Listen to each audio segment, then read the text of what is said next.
All right, good evening and welcome back to our channel. I want you to listen to this important submission. This is coming from OCG on one or two things that he has to say. You know, OCG was the former spokesperson of UAAG who fell out of the management, and since he fell out, he he has said a lot of negative things concerning the system, the management, and what should you expect in the first place. I want you to listen to him first, then uh, I'm going to do some a kind of a pad up after his submission. So make sure you listen to the end to get the full gist of all of this. Thank you. Let me dignify your little voice note with a response. All of us were spoken to about UAAG, we believed it, including the AGPGN operatives. Personally, I am not related with the country director. I'm from Ebonyi, he's from Abia State. So I did what I did because I was also looking for funding to grow my rice business because I supply cooked rice. Not the one you chop like rice, just I supply rice. I buy from people supply. So I wanted to make it large and all of that. I was extensively scammed during Theobat. So I was criticizing that excesses and I became popular in the grant domain because I go live. I am the only freedom fighter that goes live on Facebook then to criticize what Theophilus was doing. Till we got to the point where I had to defend Apostle because of the way Abotino was stereotyping the attack on him, whereas Andrew Abdullahi and Theophilus and others was also involved, and I was single-handedly picked up Cain to my line. So I said no, because I don't like things like that. From there, the operative of UAG indoctrinated me into the system.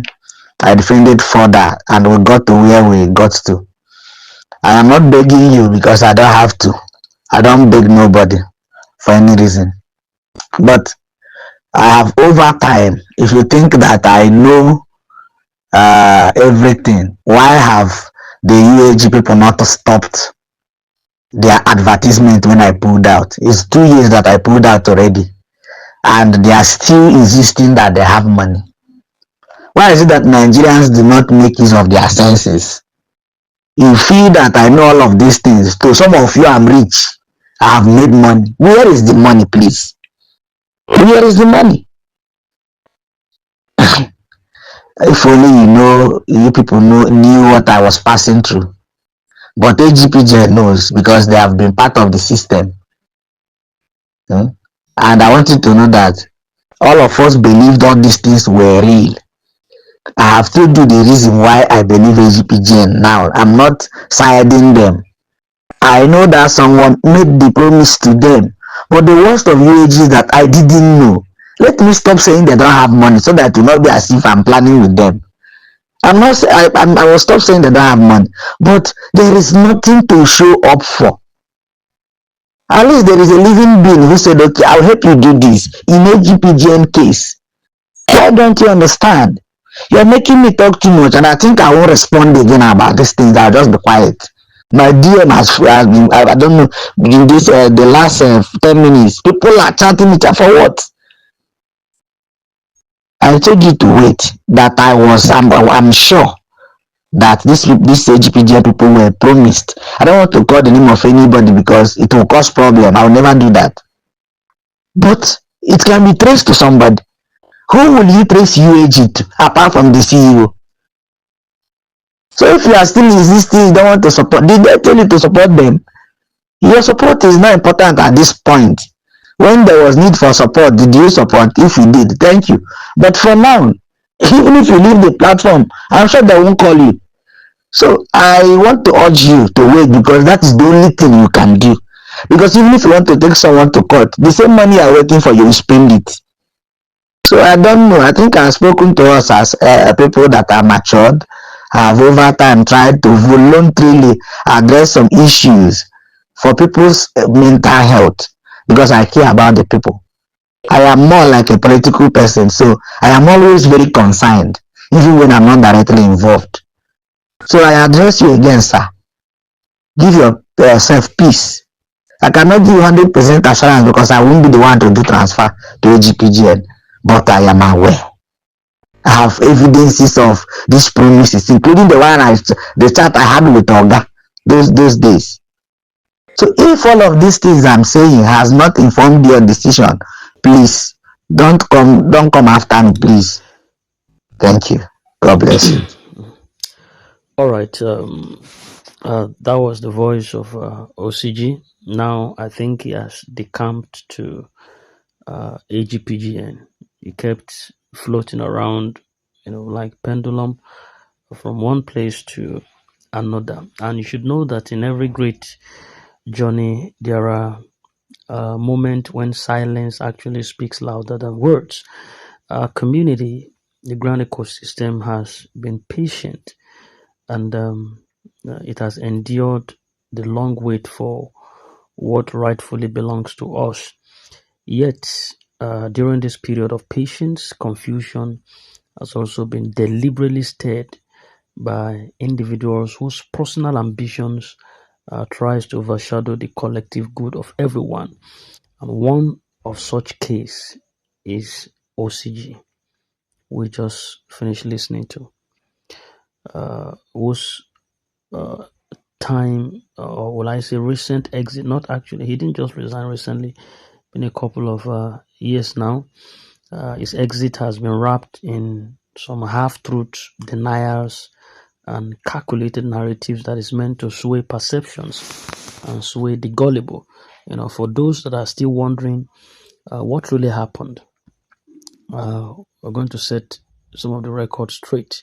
Now, OCG would have, you and I believe that he voluntarily resigned after supposedly discovering that there was no money to disburse with Sanctuary Wealth or UAAG. Now, he repeats this line like a well-rehearsed script, for him, because that's exactly what it says. Anytime he has the privilege to speak, that he resigned voluntarily.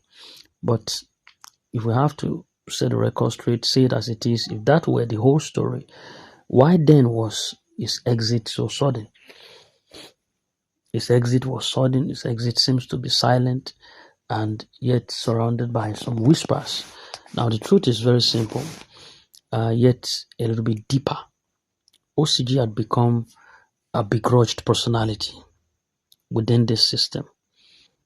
And for months, for years, he has positioned himself as a loyal insider. But behind closed doors, he began working against the very management he once defended.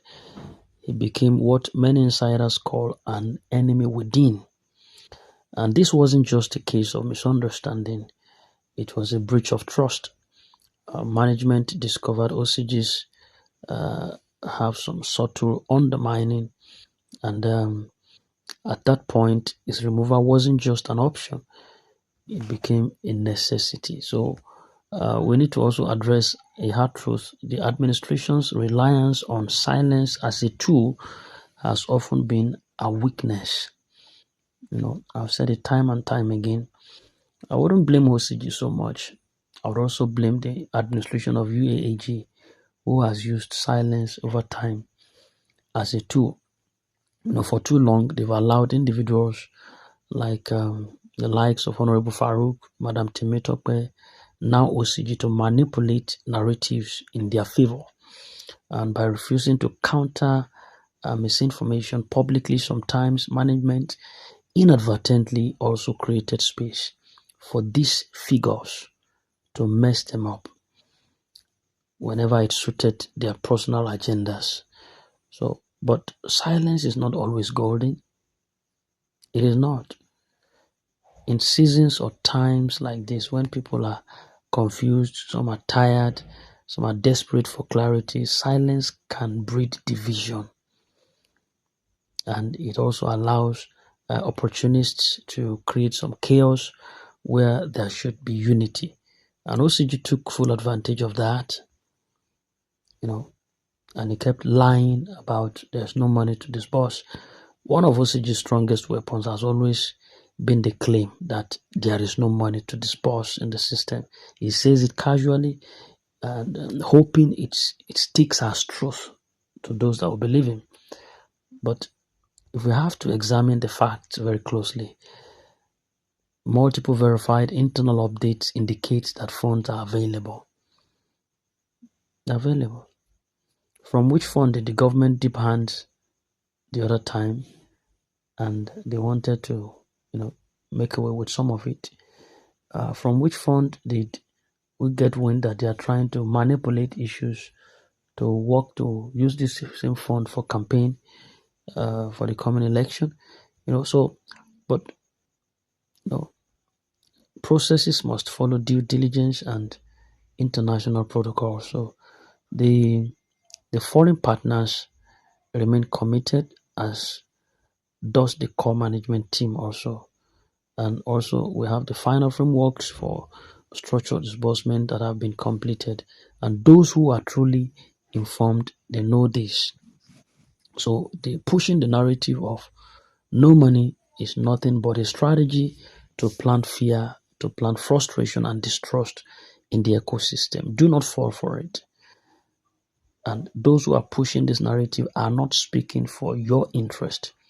They are working to destabilize faith in the process and ultimately to weaken your resolve.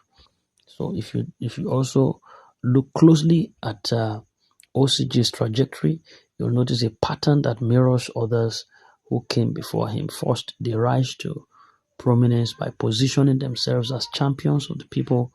Then next, they gain inside access and start enjoying the privileges of being very close to power. Then, when they feel entitled and believe they should control decisions, they clash with management.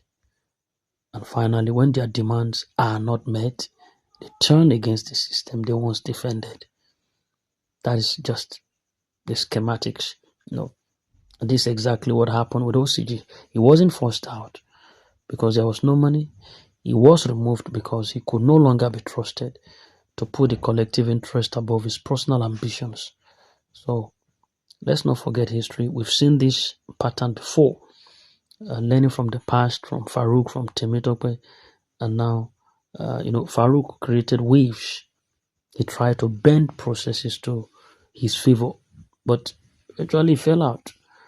Madam Temitope also used her influence to always want to manipulate narratives until the credibility also collapsed. And now Isosuji is following the same path. And what it does is just to sow doubt, sow confusion in the minds of the people. And each time this happens, there is always questions, chaos, but the core process still remains intact. Yes, it does. Disbursement timelines may have shifted at different times, but they are never abandoned. The mission continues regardless of who stays or who leaves. So they want you to believe that management has failed you. He wants you to believe that the fund does not exist, that the management has failed you, that insiders are the victims while you are the one that is being deceived. But facts are stubborn things. While some individuals chase clout and sympathy, the structures for disbursement are still very much intact. Every checks and balances are ongoing, and every approved beneficiary will receive the allocation at the right time. And this is why it's important to remain so discerning. Ask questions where you are confused. Verify information. Do not let temporary noise distract you from the larger victory that is unfolding right before us. Okay, we are very close to victory. Despite the chaos, rumors, delays, the truth remains we are closer than ever to receiving what is rightfully ours. So those creating confusion are doing so because They know the process is nearing completion. So think about it. If there truly were no funds, why would there be such calculated attempts to always wanting to destabilize confidence now? The simple answer, they know the reward is near. They know the ecosystem is on the brink of transformation, and they know that when the moment comes, their influence will definitely vanish. So they steer chaos. They steer chaos to remain relevant tomorrow. So, in one word, OCG's departure is not the crisis it's been painted to be. It's simply another chapter in the long journey of our collective victory. Opportunities will come and go. Narratives will rise and fall. But what matters most is the truth. The funds exist and the process is intact. Disbursement is coming. So don't let anybody bamboozle you with lies and unfounded assertions. We've come too far. We've endured too much and we've waited too long to be swayed by just noise.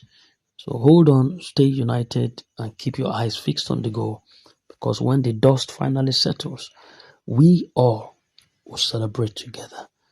Victory is nearer than you think.